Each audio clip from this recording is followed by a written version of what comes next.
কোন জমিনের মাটি আমার হবে গোরস্থান, কোন জমিনের মাটি আমার হবে গোরস্থান।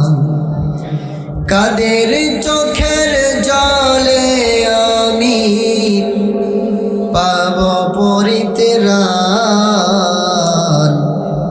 কোন জমিনের মাটি আমার হবে গোরস্থান। কার কাঁধে চড়ে আমি কবর দেশে যাব, জানি না কার মোনাজাতে খোদার রহম পাবো। কার কাঁধে চড়ে আমি কবর দেশে যাব, জানি না কার মোনাজাতে খোদার রহম পাবো। কার কারণে করবেন ক্ষমা,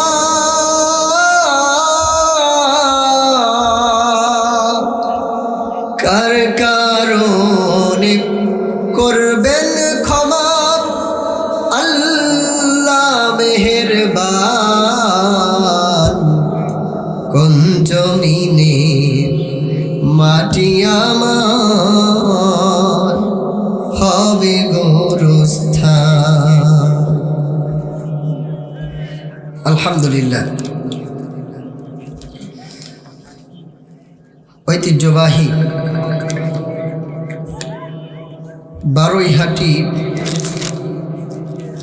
যুব প্রবাসী ইসলামী সমাজ কল্যাণ পরিষদের উদ্যোগে প্রথম বার্ষিক তাফসীরুল কুরআন মাহফিল আয়োজিত। উক্ত মাহফিলের সম্মানিত মুহতারাম সভাপতি সাহেব মাস্টার আব্দুল খালেক,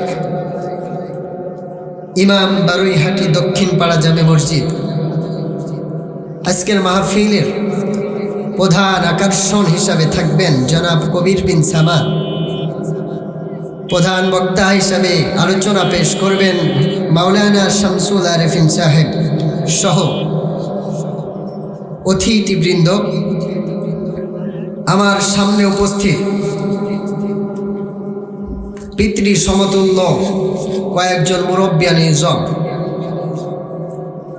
পদ্মার অন্তরালে উপস্থিত পদ্মা নাসিনা ধার্মিকা বহু গুণে গুণান্বিতা আমার মা ও বোনেরা, আসেন আলোচনার সূচনায় আল্লাহ তাআলার বারগাহে রহমতি আলীশান দরবারে শুকর গুজার করছি যে আল্লাহ তাআলার একান্ত অনুগ্রহে আমি আপনি হাজার হাজার মানুষের ভিড়ে, ঠিক আছে কথা বলেন, হাজার হাজার মানুষের ভিড়ে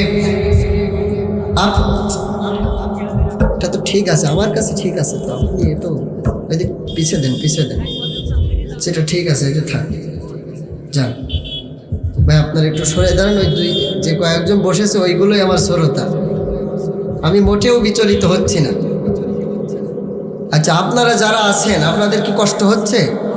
কোরআনের ময়দানে আল্লাহ তাআলা যাদেরকে কবুল করেন তারাই এসে বসতে পারেন। আচ্ছা, মাগরিবের পরে হোক আর এশার পরে হোক, যে সময় কোরআনের মজলিস হবে, কোরআন থেকে কথা হবে, আসলে এই কোরআন থেকে যারা কথা বলে তারা সত্য কথা বলে, ঠিক কিনা বলে? তা আমরা সব সময় একজন মানুষের সামনে হলেও কোরআন বলার জন্য আমি প্রস্তুত ইনশাআল্লাহ। কারণ আমার কথা শুনে আমার হাজার হাজার লক্ষ লক্ষ মানুষের প্রয়োজন নাই।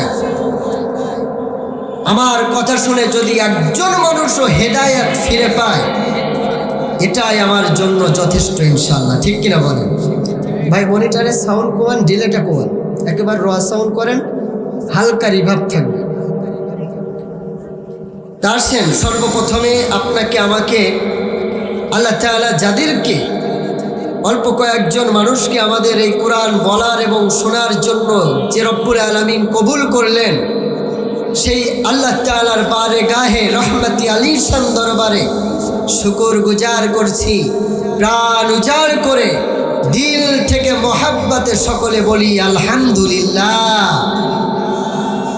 দুরুদ আসসালাম দুজাহানের কান্ডারি, দুজাহানের ব্যারিস্টার, সরকারি প্রসিকিউটর, সফল রাষ্ট্র বিচক্ষণ যোদ্ধা, আখামদার তাজদারি মদিনা, মাহবুবে কিবরিয়া, আমিনার নয়নমণি, আব্দুল্লাহর নয়নী পুতুলি, জানাবে মুহাম্মাদুর রাসূলুল্লাহ।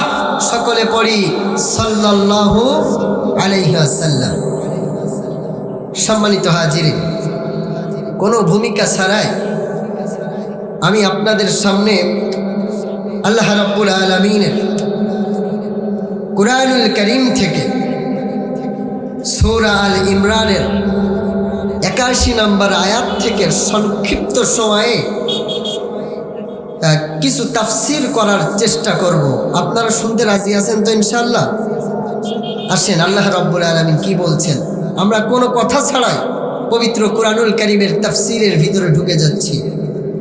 আল্লাহ রাব্বুল আলামিন বলেন, وَإِذَا أَخَذَ اللَّهُ مِيثَاقَ النَّبِيِّينَ لَمَا آتَيْتُكُم مِّن كِتَابٍ وَحِكْمَةٍ ثُمَّ جَاءَكُمْ رَسُولٌ مُصَدِّقٌ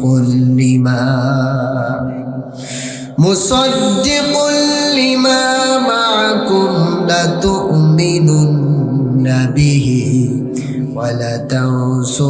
ولتنصرنه قال أأقررتم وأخذتم على ذلكم إصري قالوا أقررنا। আল্লাহ রাব্বুল আলামিন আচ্ছা, এই যে আজকে একটা সুন্দর একটা মহতি কোরআনের মাহফিলের আয়োজন হয়েছে, মাইকের ব্যবস্থা করা হয়েছে, বড় প্যান্ডেলের ব্যবস্থা করা হয়েছে, লাইটের ব্যবস্থা হয়েছে, তো এইরকম এই যে আয়োজনটা হয়েছে এটা দেখতে আমাদের ভালো লাগছে না? আলহামদুলিল্লাহ, ভালো লাগতেছে। এই মাহফিলটা সর্বপ্রথমে শেখালেনটা কে? এই কোরআনের মাহফিলের আয়োজন আল্লাহ রব্বুল আলামিন নিজেই করেছিল। পড়ি সুবহানাল্লাহি ওয়া বিহামদিহি। আল্লাহ রব্বুল আলামিন কয়েকটা মাহফিলের আয়োজন করেছিল, বড় আয়োজন করলেন, সেখানে শ্রোতা আনলেন এবং আল্লাহ রব্বুল আলামিন নিজেই বক্তা হলেন। পড়ি সুবহানাল্লাহি ওয়া বিহামদিহি। রিভাবটা হালকা কমান। প্রাণ প্রিয় হাজিরের, মুরব্বিয়ান ইজম,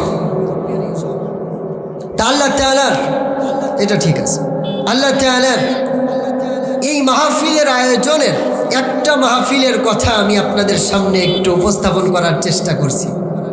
আল্লাহ রাব্বুল আলামিন এই আয়াতের ভিতরে সেই মাহফিলের কথা বললেন। আল্লাহ তাআলা বড় একটা আয়োজন করলেন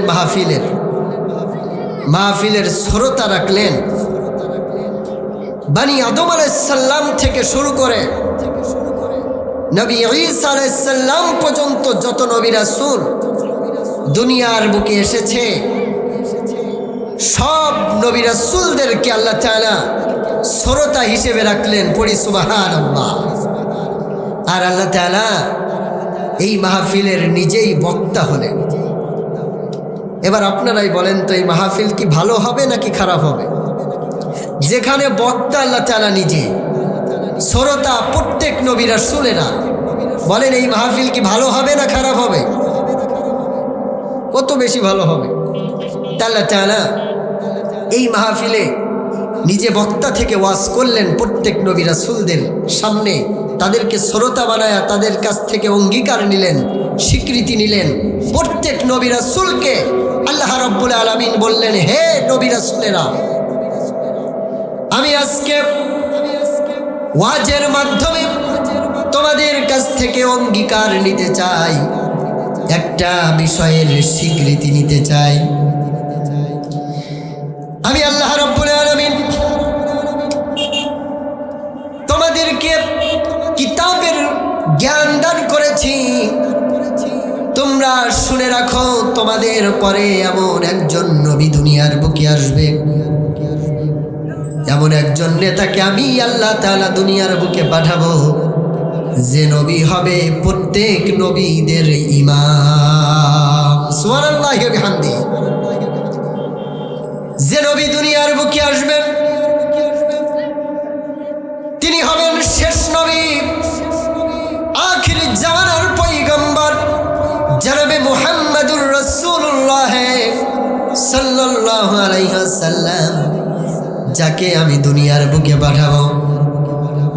হে নবী রাসূলেরা, আল্লাহ রাব্বুল আলামিন নবীদেরকে বললেন, হে আদম নবী, হে ইব্রাহিম নবী, হে মুসা নবী, হে ঈসা নবী, প্রত্যেক নবী রাসূলকে আল্লাহ তাআলা বললেন, নবী রাসূলেরা শোনো, আমি আল্লাহ তাআলা যখন ওই নবীকে দুনিয়ার বুকে পাঠাবো, তোমাদের সময় যদি ওই নবী দুনিয়ার বুকে আসে, তোমাদের প্রত্যেকের নবুয়াত সেখানে শেষ হয়ে যাবে এবং প্রত্যেক নবীরা তোমরা তার উপরে ঈমান আনবে। সুবহানাল্লাহ বলেন না? আল্লাহ রাব্বুল আলামিন প্রত্যেক নবীর কাছ থেকে অঙ্গীকার নিচ্ছেন, স্বীকৃতি নিচ্ছেন যে তোমাদের সময় যদি জনাবে মুহাম্মদুর রাসূলুল্লাহ সাল্লাল্লাহু আলাইহি ওয়াসাল্লাম দুনিয়ার বুকে চলে আসে, তোমাদের নবুয়াত শেষ হয়ে যাবে আর তোমরা প্রত্যেক নবীরা তার উপরে ঈমান আনবে। ঈমান আনবে তো এর স্বীকৃতি দাও। প্রত্যেক নবী রাসূলেরা বললেন, হ্যাঁ আমরা স্বীকৃতি দিচ্ছি, আমাদের সময় যদি মুহাম্মদুর রাসূলুল্লাহ সাল্লাল্লাহু আলাইহি ওয়াসাল্লাম দুনিয়ার বুকে চলে আসে, আমরা স্বীকৃতি দিচ্ছি আমাদের নবুয়াত সেখানে শেষ হয়ে যাবে আর আমরা প্রত্যেক নবী রাসূলেরা আমরা তার উপরে ঈমান আনব। সুবহানাল্লাহ বলবেন না? কত বড় নবী, কত বড় পয়গম্বর, সব নবীর ইমাম করে যাকে দুনিয়ার বুকে পাঠিয়েছেন, সেই নবীর উম্মত আমি আপনি হতে পেরে খুশি না বেজার? সবাই বলেন খুশি না বেজার? বাইতুল মুকাদ্দাসে মেরাজে যাওয়ার সময় সব নবী রাসূলদেরকে আবার আল্লাহ তাআলা হাজির করলেন। হযরতে জিবরাইল আলাইহিস সালাম আমার নবী মুহাম্মদুর রাসূলুল্লাহ সাল্লাল্লাহু আলাইহি সাল্লামকে মাসকান থেকে টেনে এনে প্রত্যেক নবীর সামনে দাঁড় করায়া দিয়ে বললেন, আজকে এতগুলো নবীর ভিতরে আমি কাউকে ইমাম খুঁজে পাই না, আমার আল্লাহ তাআলা আপনাকে ইমাম হিসেবে কবুল করেছেন। সব নবীর ইমাম হলেন আপনি, জনাবে মুহাম্মদুর রাসূলুল্লাহ সাল্লাল্লাহু আলাইহি ওয়াসাল্লাম। তো সেই নবীর উম্মত হতে পেরে আমরা খুশি না বেজার? আল্লাহ তাআলা ওয়াজ করছেন, আপনারা কি আমার কথা স্পষ্ট বুঝতে পারছেন? আল্লাহ তাআলা ওয়াজের মাধ্যমে প্রত্যেক নবীর কাছ থেকে স্বীকৃতি নিলেন যে তোমাদের সময় যদি এই নবী চলে আসে তোমরা তার উপরে ঈমান আনবে এবং আরেকটা জিনিসের স্বীকৃতি দাও যে সেই নবীকে তোমরা সাহায্য করবে। সুবহানাল্লাহ বলবেন না? সেই নবীকে তোমরা কি করবে? সাহায্য করবে। আল্লাহ রাব্বুল আলামিন প্রত্যেক নবীকে বললেন, হে নবী রাসূলেরা, তোমরা স্বীকৃতি দাও, তোমরা ঘোষণা দাও যে জনাবে মুহাম্মদুর রাসূলুল্লাহ সাল্লাল্লাহু আলাইহি ওয়াসাল্লাম যদি দুনিয়ার বুকে আসে তোমরা তাকে সাহায্য করবে। এ কথার স্বীকৃতি তোমরা কি দিবে?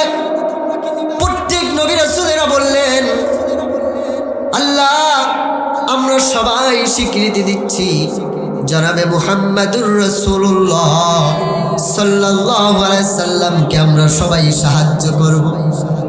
আল্লাহ রাব্বুল আলামিন বললেন, এভাবে হবে না, আমি আল্লাহ রাব্বুল আলামিন নিজেই সাক্ষী থাকছি আর তোমরাও সাক্ষী থাকো, ওই নবীকে তোমরা অবশ্যই অবশ্যই সাহায্য করবে। সুবহানাল্লাহ। তো যে রাসূলকে, যে নবীকে আল্লাহ রাব্বুল আলামিন প্রত্যেক নবী রাসূলদেরকে সাহায্য করার কথা বলেছেন। প্রিয় কলিজার টুকরা বাপজানেরা আমার, বলেন তো সেই রাসূলের উম্মত আমি আপনি, সেই রাসূলকে আমাদের সাহায্য করার দরকার আছে না নাই? আছে তো। সাহায্যের অবস্থা তো আজকে এই খালি ময়দান দেখছি। আসলে অবস্থাটা খুবই খারাপ হয়ে গেছে। তাফসির মাহফিলের ময়দানগুলো এরকম ফাঁকা ময়দান অন্য অন্য বছরে দেখা যায় নাই। এবছরে মাহফিলের আয়োজন হচ্ছে বড় বড়, কিন্তু ময়দান শূন্য। রাসূলের সেই আশিকে রাসূলগুলো আজ খুঁজে পাওয়া মুশকিল হয়ে যাচ্ছে। রাসূলের সেই উম্মতগুলোকে আজকে আমরা খুঁজে পাচ্ছি না। রাসূলকে আমরা কিভাবে সাহায্য করব, এ সম্পর্কে একটু আলোচনা যদি আপনাদের সামনে বলি, আপনাদের কষ্ট হবে না তো ইনশাআল্লাহ? রাসূলকে আমাদেরকে সাহায্য করতে হবে। আচ্ছা, আমরা কিভাবে সাহায্য করতে পারি? রাসূলকে আমাদের বাড়িতে এসে থাকতে চাই, খাইতে চাই না, কিন্তু আমরা সাহায্য করতে পারি আল্লাহর জমিনে, আসমানের নিচে, জমিনের উপরে যদি কোনো বেঈমান, যদি কোনো কুলাঙ্গার রাসূলের বিরুদ্ধে কথা বলে, নবীজি করিম সাল্লাল্লাহু আলাইহি সাল্লামকে নিয়ে কটূক্তি করে, বাজে মন্তব্য করে, তাকে আমরা ছাড় দিতে পারবো? ছাড় দিব না। তাদের বিরুদ্ধে আমরা কথা বলবো, পারবো তো ইনশাআল্লাহ? কেন কথা বলবো না? কারণ দুনিয়ার সব কিছুর থেকে, দুনিয়ার সব ভালোবাসা থেকে জনাবে মুহাম্মাদুর রাসূলুল্লাহ সাল্লাল্লাহু আলাইহি সাল্লামকে আমরা ভালোবাসি, ঠিক কিনা বলেন? আল্লাহর হাবিব সাল্লাল্লাহু আলাইহি সাল্লাম বলেন, আমার উম্মতেরা শোনো, লা ইউমিনু আহাদুকুম হাত্তা আকুনা হাব্বা ইলাইহি মিন ওয়ালিদিহি ওয়া ওয়ালাদিহি ওয়ান নাসি আজমাইন। তোমরা যতক্ষণ পর্যন্ত তোমাদের পিতা, তোমাদের সন্তান, তোমাদের দুনিয়ার সব ভালোবাসার থেকে আমার নবীকে যত সময় পর্যন্ত বেশি ভালো না বাসবে, তত সময় পর্যন্ত তোমরা প্রকৃত ঈমানদার হতে পারবে না। রাসূলকে যত সময় পর্যন্ত দুনিয়ার সব কিছু থেকে, দুনিয়ার সব ভালোবাসা থেকে আমরা বেশি ভালো না বাসতে পারবো, তত সময় পর্যন্ত প্রকৃত পক্ষে ঈমানদার হওয়া সম্ভব নয়। আমি সংক্ষেপে আপনাদেরকে বোঝানোর চেষ্টা করছি, রাসূলকে দুনিয়ার সব ভালোবাসার থেকে কিভাবে সব থেকে বেশি ভালোবাসতে হয়। খেয়াল করেন, সাহাবীরা এর তাজা প্রমাণ দিয়েছেন। দুনিয়ার সব ভালোবাসার থেকে রাসূলকে কিভাবে ভালোবাসতে হয়, সাহাবীরা এর প্রমাণ দিয়েছেন। আমি যদি আপনাদেরকে বলি, বদরের ময়দানে 313 জন সাহাবী বদরের প্রান্তে যুদ্ধ করার জন্য গিয়েছে রাসূলের পক্ষে, ইসলামের পক্ষে। কারোর হাতে তলোয়ার আছে, আবার কারোর হাতে তলোয়ার নাই, আবার কেউ খেজুরের ডাল নিয়ে গেছে, আবার ছোট্ট ছোট্ট বাচ্চারাও এই ময়দানে জিহাদ করার জন্য যখন ময়দানে হাজির হয়েছে বদরের যুদ্ধে, হযরতে আবু বকর রাদিয়াল্লাহু তাআলা আনহু বদরের ময়দানে নবীজি করিম সাল্লাল্লাহু আলাইহি সাল্লামের পক্ষে জিহাদ করলেন। তারই নিজের সন্তান, তারই সন্তান আব্দুর রহমান রাসূলের বিরুদ্ধে যুদ্ধ করলেন। তার মানে আমরা বুঝতে পারছি, বদরের ময়দানে যুদ্ধ হয়েছিল বাপ এবং ছেলের, ঠিক কিনা বলেন? বাপ বেটা যুদ্ধ। হযরতে আবু বকর রাসূলের পক্ষে যুদ্ধ করলেন, আর রাসূলের বিরুদ্ধে, আবু বকরের বিরুদ্ধে তার নিজের সন্তান যুদ্ধ করলেন। এই আব্দুর রহমান পরবর্তীতে ইসলাম কবুল করে মুসলমান হয়েছিল। এই আব্দুর রহমান একদিন হযরতে আবু বকর রাদিয়াল্লাহু তাআলা আনহুকে বলছেন, পিতাজি, ও আমার পিতা, বদরের ময়দানে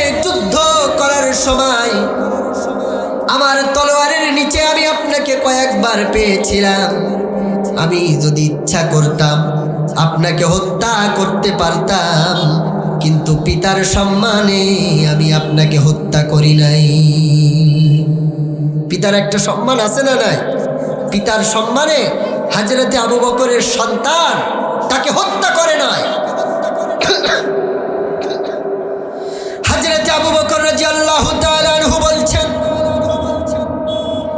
ও আমার সন্তান, বদরের ময়দানে তুমি তোমার পিতার সম্মানে আমাকে হত্যা করো নাই, হত্যা করতে পারো নাই, কিন্তু শোনো, আমি আবু বকর ওই রব্বে কাবার কসম দিয়ে বলছি, রব্বে কাবার কসম দিয়ে বলছি, যদি বদরের ময়দানে আমার তলোয়ারের নিচে আমি আপনাকে পেতাম, আমার তলোয়ার তোমাকে ক্ষমা করতো না, আমার তলোয়ার তোমাকে দ্বিখণ্ডিত করে দিত। সুবহানাল্লাহ বলেন। হযরত আবু বকর বলেন, যে সন্তান আমার রাসূলের বিরুদ্ধে তলোয়ার উঠাতে পারে, যে সন্তান আমার রাসূলের বিরুদ্ধে যুদ্ধ করতে পারে, ওই সন্তানকে আমার তলোয়ার কখনো ক্ষমা করতে পারে না। আমার তলোয়ার দিয়ে তাকে আমি হত্যা করে ফেলতাম। এটা হলো রাসূলের প্রতি ভালোবাসা, এটা হলো রাসূলের প্রতি মহব্বত, এটা হলো রাসূলকে সাহায্য করা। এমনভাবে রাসূলকে মহব্বত করতে, এমনভাবে রাসূলকে ভালোবাসতে, এমনভাবে রাসূলকে সাহায্য করতে আমরা প্রস্তুত আছি তো ইনশাআল্লাহ?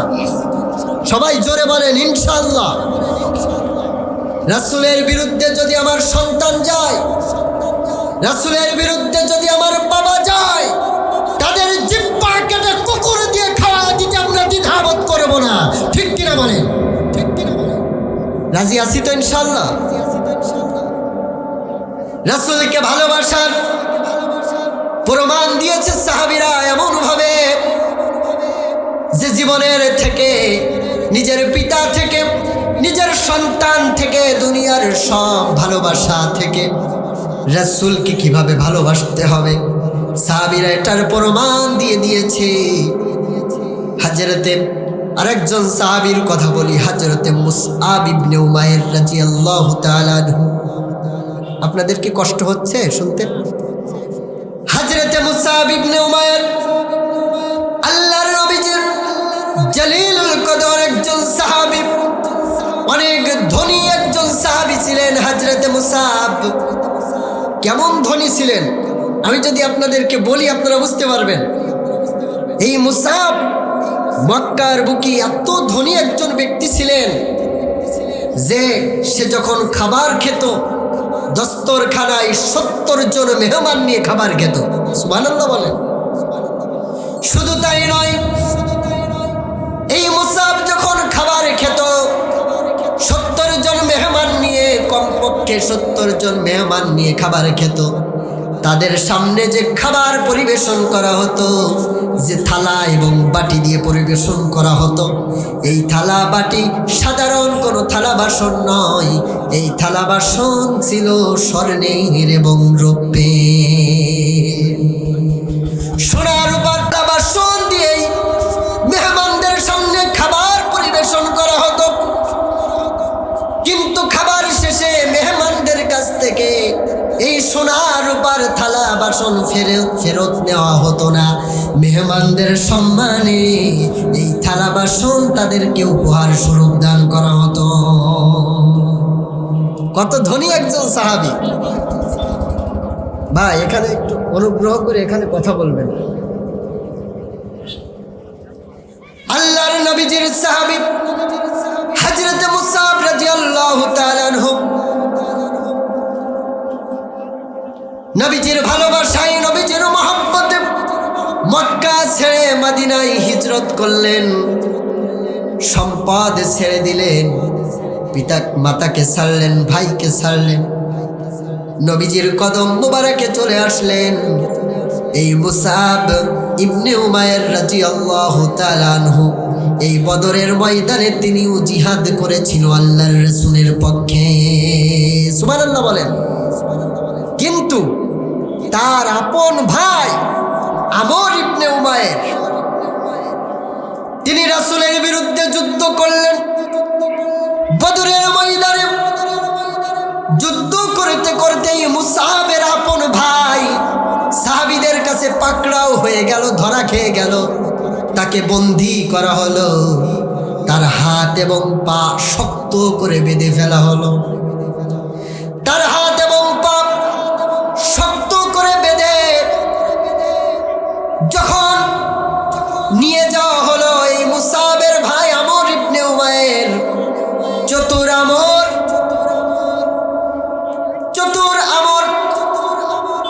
সাহাবীদেরকে বললেন, সাহাবীরা তোমরা কি জানো আমার পরিচয় কি? সাহাবীরা বললেন, তোমার পরিচয় কি? সাহাবীরা বললেন, তোমার পরিচয়টা কি? এই আমর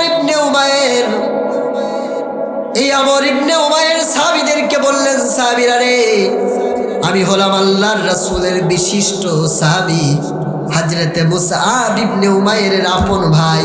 আমার হাত এবং পায়ের বাঁধনটা একটু ঢিলা করে দাও। সাহাবীরা তার পরিচয়টা পেয়ে তার হাতের এবং পায়ের বাঁধনটা একটু ঢিলা করে দিলেন। সাহাবীরা যে মুসআব ইবনে উমায়েরকে বলছে, তোমার আপন ভাই আমাদের কাছে ধরা খেয়েছে, তার হাতের এবং পায়ের বাঁধনটা আমরা একটু ঢিলা করে দিয়েছি। হযরতে মুসআব বললেন, সাহাবীরা খবরদার, কি করেছ? তার হাতের এবং পায়ের বাঁধনটা ঢিলা করো না, তার হাত এবং পা শক্ত করে বেঁধে ফেলো। তার কারণ যে ব্যক্তি আল্লাহর রাসূলের বিরুদ্ধে যুদ্ধ করতে পারে ও কখনো আমার ভাই হতে পারে না। আর তার মায়ের আছে অনেক সম্পদ, তার তো মা, কিন্তু ঈমান না আনার কারণে বললেন তার মায়ের আছে অনেক সম্পদ, অনেক বেশি মুক্তিপণ নিয়ে তারপরে তাকে ছেড়ে দিবে। সুবহানাল্লাহ বলবেন না আপনারা? তাহলে আমরা বুঝলাম আল্লাহর রাসূলের ভালোবাসার কারণে সাহাবীরা তাদের পিতা ছেড়েছে, তাদের মাতা ছেড়েছে, চাচাকে ছেড়েছে, সন্তানকে ছেড়েছে, আপন ভাইকে ছেড়েছে। আল্লাহর রাসূলের ভালোবাসার জন্য তারা জীবন দিতেও প্রস্তুত হয়েছে। কথা বলেন ঠিক কিনা? আল্লাহর রাসূলকে ভালোবাসার জন্য আমরা আমাদের আপনজন প্রিয়জনকে ছাড়তে রাজি আছি তো ইনশাআল্লাহ? সবাই বলেন ইনশাআল্লাহ। প্রিয় কলিজার টুকরা ভাইয়েরা, আরো যদি আপনাদের সামনে উপমা দিই আপনারা বুঝতে পারবেন। সাহাবীরা শুধু সন্তানদেরকে ছাড়ে নাই, শুধু পিতামাতাকে, ধন সম্পদকে ছাড়ে নাই। সাহাবীরা রাসূলের ভালোবাসার কারণে তাদের তাজা রক্ত দিয়ে জীবন পর্যন্ত ঢেলে দিয়েছে, জীবন পর্যন্ত দিয়ে শাহাদাতের সুধা পান করেছে। আল্লাহর রাসূলের ভালোবাসা তাদেরকে বিন্দু পরিমাণ কমে না। এই মুসআব ইবনে উমায়ের, এই জালিলুল কদর যে সাহাবীর কথা আমি আপনাদের সামনে বললাম, উহুদের ময়দানে আল্লাহর নবীজির এই সাহাবী রাসূলের সামনে ঢাল হয়ে দাঁড়িয়ে গিয়েছিল। দাঁড়ায়া নিজের শরীরের তাজা রক্ত ঢেলে দিয়ে জীবন পর্যন্ত দিয়ে দিয়েছে। বাতিলের সামনে মাথা নত করে নাই, শাহাদাতের সুধা পান করে ঈমানের পরীক্ষা, রাসূলের ভালোবাসার পরীক্ষা দিয়েছে। সুবহানাল্লাহ বলেন। আল্লাহর নবীজির একজন সাহাবী উহুদের ময়দানে রাসূলের সামনে ঢাল হয়ে দাঁড়ায় গেলেন। নবীজি সাল্লাল্লাহু আলাইহি সাল্লাম বর্ণনা করেন, এই সাহাবীর শরীরে এক এক করে আঘাত লাগতে লাগতে 90টার বেশি আঘাত লেগেছে। আমি রাসূল যখন এদিকে ওদিকে করি, সাহাবী আমাকে ডাক দিয়ে বলে, ইয়া রাসূলুল্লাহ, ইয়া হাবিবাল্লাহ, আপনি এদিক ওদিক তাকাবেন না, এদিকে ওদিকে করবেন না, আমার পিতা এবং মাতা আপনার দরবারে কুরবানি হয়ে যাক। এই সাহাবীর যত সময় পর্যন্ত শরীরে রক্ত আছে, নিঃশ্বাস আছে, আমি ভিতরে বর্ণনা এসেছে, আমি আমার এই সাহাবীকে দেখেছি মক্কার বুকে সে তার পায়ের এমন একটা জুতা পরিধান করত যে জুতার ফিতা পর্যন্ত ছিল স্বর্ণের, এমন একটা চাদর ব্যবহার করত যে চাদরের দাম আমি আজও পর্যন্ত জানি না। সুবহানাল্লাহ বলেন না।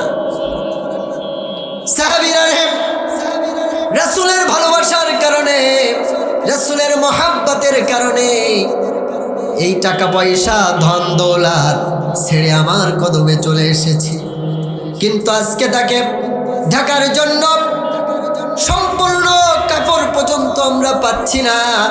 সাহাবীরা মাথার দিকটা ঢেকে দাও আর পায়ের উপরে ক্ষীর ঘাস দিয়ে ঢেকে দাও, তার পুরস্কার কিয়ামতের ময়দানে আমার আল্লাহ রেখে দিয়েছে।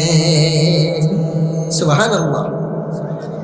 রাসূলকে এমনভাবে ভালোবাসতে হবে, এমনভাবে ভালোবাসতে হবে সাহাবীরা যেমনভাবে ভালোবেসে প্রমাণ দিয়েছে। লা ইউমিনু আহাদুকুম হাত্তা আকুনা আহাব্বা ইলাইহি মিন ওয়ালিদিহি ওয়া ওয়ালাদিহি ওয়ান নাসি আজমাইন। সাহাবীরা এমনভাবে ভালোবেসেছেন যে নিজের পিতা থেকে, সন্তান থেকে, দুনিয়ার সব ভালোবাসা থেকে রাসূলকে ভালোবেসেছেন। নবীজি আমাদেরকেও ডেকে বলছে, উম্মতেরা তোমরা যতক্ষণ পর্যন্ত এভাবে করে আমার রাসূলকে বেশি ভালো না বাসবে, প্রকৃত পক্ষে তত সময় পর্যন্ত ঈমানদার হতে পারবে না। আমরা রাসূলকে ভালোবেসে ঈমানের পরিচয় দেব, বলেন ইনশাআল্লাহ। দুনিয়া একদিকে চলে যাবে, রাসূলের ভালোবাসা যেদিকে যাবে আমরা রাসূলের পক্ষেই যাব ইনশাআল্লাহ। পারবো তো ইনশাআল্লাহ? দুনিয়ার সব যদি আমাদের বিরুদ্ধে চলে যায়, রাসূলকে ভালোবাসার কারণে দুনিয়ার সব বিরোধিতার বিরোধী আমরা হব ইনশাআল্লাহ। প্রিয় কলিজার টুকরা ভাইয়েরা, আল্লাহর নবী সাল্লাল্লাহু আলাইহি সাল্লাম বলছে, সাহাবীরা তোমরা আমাকে কিভাবে সাহায্য করতে পারো? আরেকভাবে তোমরা আমাকে সাহায্য করতে পারো, সেটা হলো সাহাবীরা তোমরা কি মানো আমি জনাবে মুহাম্মাদুর রাসূলুল্লাহ সাল্লাল্লাহু আলাইহি সাল্লাম শেষ নবী? এটা কি তোমরা মানো? সাহাবীরা বললেন, ইয়া রাসূলুল্লাহ আমরা আল্লাহকে দেখি নাই, আমরা জান্নাত দেখি নাই, আমরা জাহান্নাম দেখি নাই, ফেরেশতাদেরকে দেখি নাই, আমরা তো আপনাকে দেখেছি। ইয়া রাসূলুল্লাহ কেন মানব না? আপনি তো শেষ নবী। আপনারা মানেন তো আমাদের নবী শেষ নবী? মানেন তো সবাই? নবীজি বললেন, সাহাবীরা তাহলে শোনো, আমি আমার পরে প্রায় 30 জনের মতো ভণ্ড নবী আসমানের নিচে জমিনের বুকে আসবে। তারা নিজেকে নবী বলে দাবি করবে, যতই যুক্তি তুলে ধরুক না কেন, খবরদার তাদেরকে নেতা বলে মানবে না। ভণ্ড নবী এসেছে কি আসে নাই? সবাই বলেন এসেছে কি আসে নাই? আমার জমিনে কাদিয়ানির বাচ্চাগুলোও তো আমার রাসূলকে শেষ নবী মানে না। শেষ নবী যারা আমার রাসূলকে মানে না, তাদেরকে রাষ্ট্রীয়ভাবে, পূর্বের আন্দোলন ছিল, এখনকার আন্দোলন রাষ্ট্রীয়ভাবে কাদিয়ানীদেরকে কাফের বলে ঘোষণা করতে হবে। ঠিক কিনা বলেন? তার রাসূলকে যারা শেষ নবী মানে না, তারা বিনা দলিলে কাফের। কথা বলেন ঠিক কিনা মুসলমান? মুসাইলামাতুল কাজ্জাব তিনি নিজেকে নবী বলে দাবি করলেন। তিনি এই ভণ্ড নবী মুসাইলামা, তিনি নিজেকে নবী বলে দাবি করলেন যে আমি শেষ নবী, আমি শ্রেষ্ঠ নবী। নবীজি সাল্লাল্লাহু আলাইহি সাল্লামের কাছ থেকে একজন সাহাবী হযরতে হাবিব ইবনে যায়েদ রাদিয়াল্লাহু তাআলা আনহু তাকে সংবাদ তাকে সংবাদ বাহক হিসেবে রাষ্ট্রদূত করে হযরত হাবিব ইবনে যায়েদ রাদিয়াল্লাহু তাআলা আনহুকে মুসাইলামার কাছে পাঠানো হলো। হাবিব ইবনে যায়েদ যখন মুসাইলামার দরবারে এসেছে, এই হাবিব ইবনে যায়েদকে এই ভণ্ড নবী মুসাইলামাতুল কাজ্জাব তাকে পাকড়াও করলেন, তাকে ধরলেন, তাকে পাকড়াও করে মুসাইলামাকে বাধ্য করা শুরু করলো যে মুসাইলামা তুমি বলো।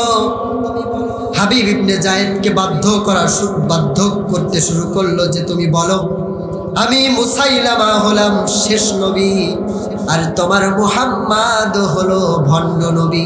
বলেন নাউজুবিল্লাহ।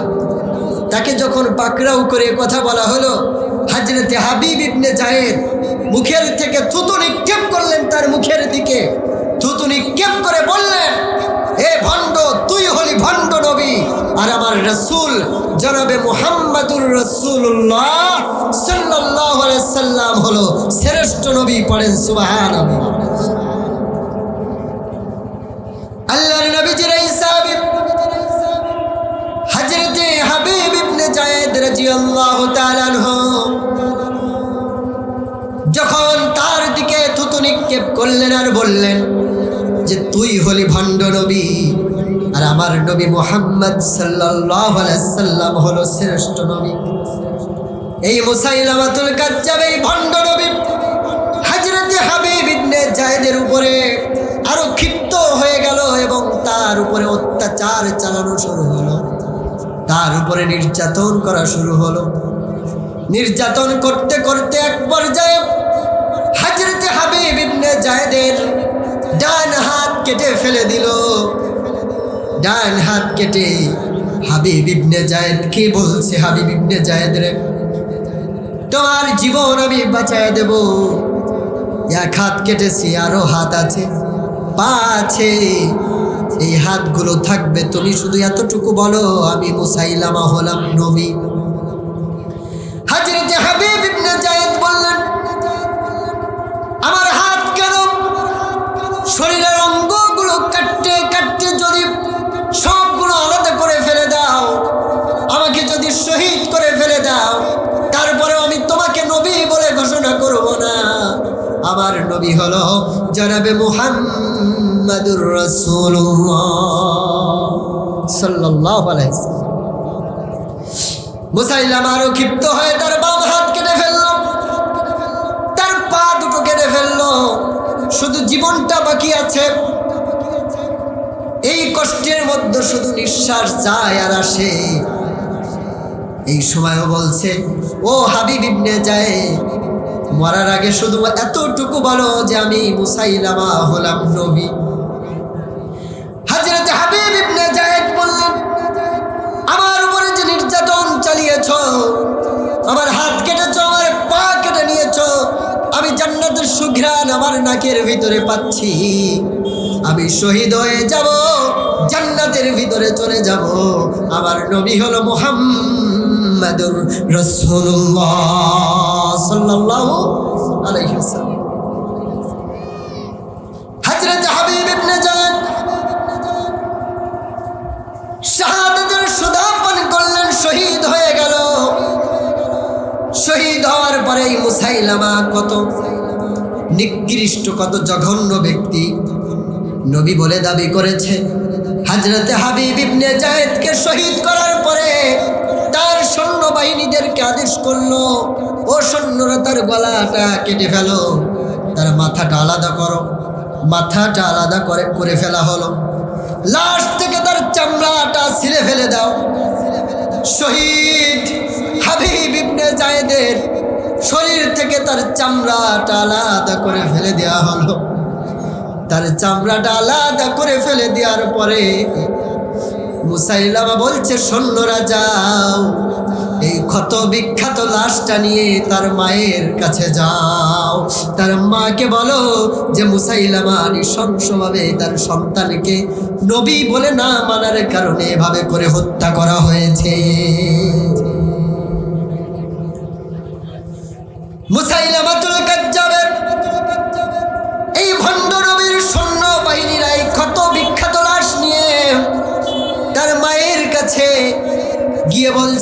ও হাবিব ইবনে জায়েদের মা, তোমরা কি জানো, তুমি কি চিনতে পারছো এই লাশটা কার? মুসাইলামার সৈন্যরা যখন তার মায়ের কাছে কথা বলেছে, হযরত হাবিব ইবনে জায়েদের মা ডাক দিয়ে বলছে, না, এই ক্ষত বিখ্যাত লাশ আমরা কিভাবে চিনব? এই লাশ কার আমরা তো বুঝতে পারছি না। মুসাইলামাতুল কাজ্জাবের সৈন্যরা বলছে, ও হাবিব ইবনে জায়েদের মা, এই লাশ চিনতে পারছো না, কিন্তু আমরা বলে দিই, শোনো, মুসাইলামাকে নবী বলে না মানার কারণে মুসাইলামা তোমার সন্তান হাবিব ইবনে জায়েদের সাথে এই আচরণ করেছে। এটা আর কারোর লাশ নয়, এটা তোমার সন্তানের লাশ হাবিব ইবনে জায়েদের। মায়ের সামনে যখন এই ক্ষত বিখ্যাত লাশ চলে আসলো, বলেন কোন মা কি এটা দেখে সহ্য করতে পারে? কোন বাবা কি এটা দেখে সহ্য করতে পারে যে সন্তানের লাশ, মাথার জায়গায় মাথা নাই, হাতের জায়গায় হাত নাই, এমনকি চামড়া পর্যন্ত ছুলে নেওয়া হয়েছে।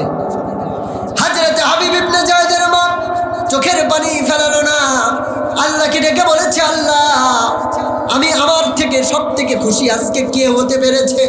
যে আমার সন্তান রাসূলের ভালোবাসার কারণে তার হাত দিয়েছে, তার পা দিয়েছে, তার অঙ্গ প্রত্যঙ্গগুলো দিয়েছে, এমনকি শরীরের চামড়া পর্যন্ত দিয়েছে, শহীদ হয়েছে, বাতিলের সামনে মাথা নত করে নাই, রাসূলের ভালোবাসায় মহাব্বতে জীবন দিয়েছে। রাসূলের সেই প্রেমিক সাহাবীর মা হয়ে, প্রেমিক সাহাবীর শহীদের মা হয়ে কিয়ামতের ময়দানে আমি সেদিন উঠতে পারবো। সুবহানাল্লাহ বলেন না? ওয়ালা তাকুলু লিমান ইউকতালু ফি সাবিলিল্লাহি আমওয়াত। শহীদরা তো মরে না, সেটা আমরা অনুভব করতে পারি না। আল্লাহ বলছে, খবরদার, তাদেরকে তোমরা মৃত বলো না। শহীদি রক্ত বৃথা যায় না, তবু কেন হাই মন মানে না? মমতার বাঁধন ছিঁড়ে যায়, কলিজা ছিঁড়ে, শহীদি রক্ত বৃথা যায় না, তবু কেন হাই মন মানে না। আলহামদুলিল্লাহ, সম্মানিত হাজিরিন, আমি এখানেই শেষ করছি। আমি যেটা আপনাদেরকে বোঝানোর চেষ্টা করছি, দুনিয়ার সব কিছু থেকে, সব ভালোবাসা থেকে আমরা রাসূলকে বেশি ভালোবাসব। রাসূলের মহব্বত যদি অন্তরে চলে আসে, রাসূলের ভালোবাসা যদি অন্তরের ভিতরে যদি চলে আসে, অবশ্যই আল্লাহ রাব্বুল আলামিন আল্লাহর জমিনে রাসূলের আদর্শ বাস্তবায়ন করবে ইনশাআল্লাহ। সকলে বলেন ইনশাআল্লাহ। আপনাদেরকে আমি কষ্ট দিলাম, আপনারা আমার প্রতি খুশি আছেন তো ইনশাআল্লাহ? আমার জন্য দোয়া করবেন, আমিও আপনাদের জন্য দোয়া করি। হাজার হাজার মানুষের ভিড়ে আপনারা কয়েকজন এই ঠান্ডার ভিতরেও সন্ধ্যার পরে হলেও আপনারা এসে বসেছেন, আলহামদুলিল্লাহ। আল্লাহ তাআলা আপনাদের সকলকে যেন ইসলামের পথে, রাসূলের ভালোবাসার পথে, রাসূলের মহব্বত নিয়ে থাকার তৌফিক দান করেন। আমিন আমিন। ওয়া আখিরি দাওয়ানা আলহামদুলিল্লাহি রাব্বিল আলামিন।